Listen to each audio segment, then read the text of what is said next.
আগামীতে সিদ্ধান্ত নেন। আর যাই হোক, কোন নারীকে এই দেশের প্রধানমন্ত্রী বানানো যাবে না, যেই দলেরই হোক পুরুষ নেতা দরকার। কারা কারা আগামীতে এই দেশের পুরুষ প্রধানমন্ত্রী চান হাত তুলে দেখা। লিল্লাহি তাকবীর। হাত নামান। নারীদের দেখার দিন শেষ। আগামীতে পুরুষের বাংলাদেশ, পুরুষ হবে নেতা।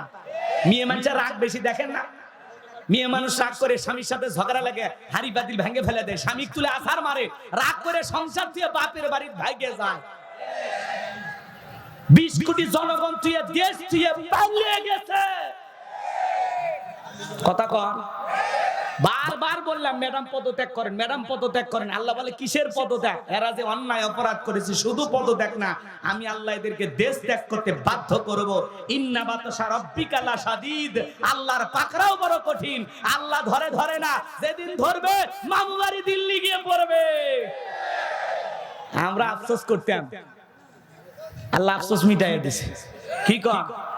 ভয় আছে নাকি? কথা কন নাকি আপনারা? ভয় আছে? উনি ওই দেশে আছে, মাঝে মাঝে ওনার কল রেকর্ড ফাঁস হয়, বলে আমি দেশের কাছে আছি, শর্ট করে ঢুকবো। আমরা বলবো যাওয়ার আগে বলে যাননি, আসার আগে বলার দরকার নাই। যে দিক দিয়ে মন চায় আপনি আসেন। এই দেশ আপনার বাবার, এই দেশ আপনার স্বামীর, আপনি আসেন। মেয়ে মানুষ কতদিন বাহিরে থাকবেন? আমাদের তো মায়া দয়া আছে, আপনি আসেন। কথা কন না কেন? এই বেটা ভিসা ছাড়া ওই দেশে আছে, আবার ভিসা পাঠানো লাগবে এখানে। রাগ করতেছেন আপনারা? উনি এখনো কল রেকর্ড ফাঁস হয়, আমি এখনো দেশের প্রধানমন্ত্রী আছি। তো এই দেশেরই যদি প্রধানমন্ত্রী থাকেন, ভারতে কি করেন? আসেন। আপনার রাষ্ট্রীয় সফর এখনো শেষ হয়নি, আপনি আসেন। বুবু আইবা, তুমি আইবা গো, সেই দিন আইসা বুবু ক্ষমতা পাইবা না। ও বুবু আইবা, তুমি আইবা গো, সেই দিন আইসা বুবু ক্ষমতা পাইবা না। খোঁজ নাই বুবু কাদের কাকার, অবস্থা খারাপ পরবেশ বাবার, হাউ নাঙ্কেল এখন সামনেও আসে না। খোঁজ নাই বুবু কাদের কাকার, অবস্থা খারাপ পরবেশ বাবার, হাউ নাঙ্কেল এখন সামনেও আসে না। নেতা কর্মী সব জেলের ভিতর, আমি আছি ডরের ওপর, কখন জানি আসে গ্রেফতারি পরোয়ানা। বুবু আইবা, তুমি আইবা গো, সেই দিন আইসা বুবু চিয়ার পাইবা না। ক্ষমতার চেয়ার থেকে নামা সহজ, কিন্তু ওই চেয়ারে ওঠা কঠিন। আর আমি কি বললাম, আগামীতে যেই দলেরই হোক পুরুষ চায়। যে ডক্টর ইউনূস পুরুষ, বর্তমান প্রধান উপদেষ্টা, কি ভাল লাগে না? কি সুন্দর ঈদের মাঠে যায় টুপি পরে পাঞ্জাবি পরে নামাজ পড়তে, মারামা কোন। আবার উনি ঈদের শুভেচ্ছা বিনিময় করতে গিয়ে বলে, ঈদের আনন্দে শুধুমাত্র মুখে মুখে ঈদ মুবারক জানাইলে হয় না, একটু কোলাকুলি করা লাগে। এই কথা বলে ডক্টর, এদিকে খেয়াল করেন, ডক্টর ইউনূস সাহেব, জামাতের আমির ডক্টর শফিকুর রহমান, দুইজন মিলে কোলাকুলি করতেছে, আর সাংবাদিক বাইরে ভিডিও করতেছে। মারহাবা কোন। মেয়ে মানে যদি নেতা হয়, কোলাকুলি কেমনে করবেন? ওই জন্য পুরুষ দরকার। কথা কন ঠিক কি না? রাগ করতেছেন আপনারা? এত দুর্নীতি করছে, 11 লক্ষ কোটি টাকা দুর্নীতি করে বিদেশে পাচার করেছে, দেশটাকে লুটে পুটে খাইছে। 48 বিলিয়ন রিজার্ভ ছিল, সব খাইয়ে ফেলে দিছে। এই দেশত কিছু নেই, খালি মাটি তোষে।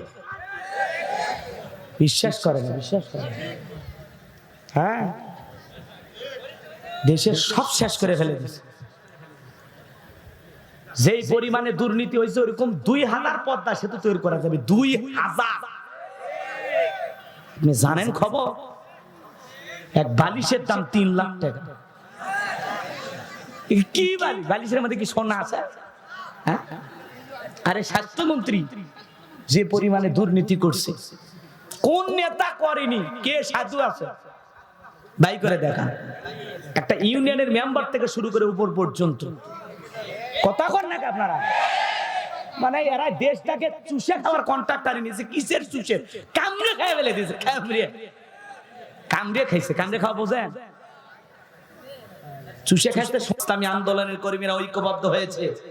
যে সুন্দর বাংলাদেশ আমরা দেখতে পাচ্ছি, পুরো বাংলাদেশ যেভাবে এক কাতারে এক মঞ্চে দাঁড়িয়ে যাচ্ছে, আগামীর বাংলাদেশ কোরআনের বাংলাদেশ, আগামীর বাংলাদেশ ইসলামের বাংলাদেশ।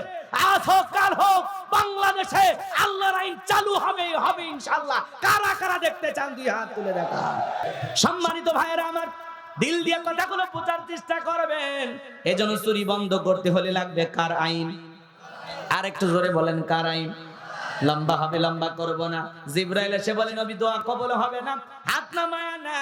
বিশ্বনবী হাত নামায় নিলেন। জিবরাইল বলে নবী সাহাবায়ে কেরামদের মধ্যে ঘোষণা করেন, আপনার সাহাবীদের মধ্যে এমন কেউ কে আছে যে মক্কার মহাবীর আমরের মোকাবেলা করবে? নবী এই কথা শোনার পরে সাহাবায়ে কেরামদেরকে ডেকে বলেন, ও আমার সাহাবীরা, আল্লাহ তাআলা দোয়া কবুল করে নাই, তোমাদের মধ্যে এমন কেউ কে আছো যে মক্কার মহাবীর আমরের মোকাবেলা করবা? নবীর কোন সাহাবী দাঁড়ায় না, হযরত আলী দাঁড়িয়ে গেলেন। বলুন আল্লাহু আকবার। নবী আমার ডেকে বলে, আলী তুমি ছোট মানুষ, না বুঝে কেন দাঁড়াইছো? তুমি কি জানো ওই মক্কার মহাবীর আমর এক বেলা খাবার খাই 21 কেজি 3.5 মণ ওজনে তরবারিটা যুদ্ধ করে, এত বড় বীরের সামনে তুমি কেমনে যাইবা? তুমি বসে পড়ো। হযরত আলী বসে বললেন। নবীজি দ্বিতীয়বার বললেন, আবার হযরত আলী দাঁড়িয়ে গেলেন। নবীজি তৃতীয়বার বললেন, আবার হযরত আলী দাঁড়িয়ে গেছেন। নবী আমার ডেকে বলে, আলী আয় আয় আমার বুকের ভিতরে আয়। এই কথা বলে বিশ্ব নবী হযরত আলীকে বুকের সঙ্গে জড়ায় নিলেন। আর ডেকে বলে, আলী এত বড় বীরের সামনে যাইতে চাস, তোর জানে কি মায়া দয়া নাই? তোর অন্তরে কি ভয় লাগে না? হযরত আলী ডেকে বলে, নবী গো, আমার ভিতরের ঈমান বলতেছে ওই মক্কার মহাবীর আমর আপনার চেহারা দেখার আগে ওরে আমি জমিন থেকে বিদায় করে দেব। বলুন আল্লাহু আকবার। ঈমানের একটা পাওয়ার স্পিরিট থাকার দরকার আছে না নাই? নবী আমার ডেকে বলে, আলী খালি হাতে দোয়া করলে হবে না। ওসমান তোমার বাড়ি থেকে তরবারি আছে। হযরত ওসমান রাদিয়াল্লাহু তাআলা বলেন, আমার বাড়িতে তরবারি আছে 27 ইঞ্চি লম্বা। নবী ডেকে বলে, যাও তরবারিটা নিয়ে আসো। এখন তো তরবারি কথা শুনলে বলবে জঙ্গি। আসলে বাংলাদেশে কোনো জঙ্গি নাই, ওরা জঙ্গির নাটক তৈরি করতে। কথা বলেন ঠিক কিনা? আমার ভাইয়েরা গভীর মনোযোগ দিয়ে কথাগুলো শুনেন। হযরত ওসমান তরবারি নিয়ে আসলেন। বিশ্ব নবী হযরত ওসমানের দেয়া তরবারি হযরত আলীর হাতে তরবারিটা ধরায় দিলেন। হযরত আলী তরবারি পায়ে মারছে দৌড়। দৌড়াইতে দৌড়াইতে দৌড়াইতে দৌড়াইতে আমরের মুখোমুখি হয়ে গেছে। আমর দেখা মাত্র ডেকে বলে, কি রে পিচ্চি আলী, তুই কেন আমার সামনে? হযরত আলী বলতেছে, পিচ্চি না কি পরে বুঝাইতেছি, কথা আছে ছোট মরিচের ঝাল বেশি, জোরে কোন মারহাবা। হযরত আলী তরবারি দিয়ে দাগ টানতেছেন, দাগ টানা টানা বোঝেন, একটা দোয়া পড়তেছেন। এই দোয়া পরে যদি বাড়ির চতুর্দিকে ফু দিতে পারেন, বড় বড় দুর্ঘটনার হাত থেকে আল্লাহ আপনার পরিবারকে হেফাজত করবেন। বলুন আল্লাহু আকবার। হযরত আলী এবার দাগ টানতেছেন। বাজান গো আমার, দাগটা টানা যখন শেষ হয়ে গেল, দাগটা টানার পরে দাগ বাগটা টানার পরে তরবারটা উঁচু করে বলতেছে, এই মক্কার মহাবীর আমর, তোর যদি সাহস থাকে দাগটা পার হয়ে দেখা, জোরে কোন মারহাবা। তরবারিটা উঁচু করে কি বলতেছে, এই মক্কার মহাবীর আমর, তোর যদি সাহস থাকে দাগটা পার হয়ে দেখা, বাপের বেটা হয়ে থাকলে আয়, এ আয় আয়, খেলা হবে, আয়। আল্লাহু আকবার বলেন। বাড়িতে ঢুকছে চোর, বাড়িওয়ালা ল্যাংড়া, দুইটা পায় নাই, কিছু না হোক চোর ঢুকছে এটা টের পায়, যদি খালি মুখ দিয়ে একটা আওয়াজ দেয়, কেন চোর থাকবি না, ভাগে দৌড় মারবি, একটা আওয়াজে অনেক কিছু, কথা কোন ঠিক কিনা? তো মুসলমানের যখন লিল্লাহি তাকবীর আল্লাহু আকবার দিয়া ময়দানে নামে পড়বে, যখনই স্লোগান দেবে লিল্লাহি তাকবীর আল্লাহু আকবার, বাতিলেরা লঙ্গি পরার টাইম পাবে না। কথা বলেন ঠিক কিনা?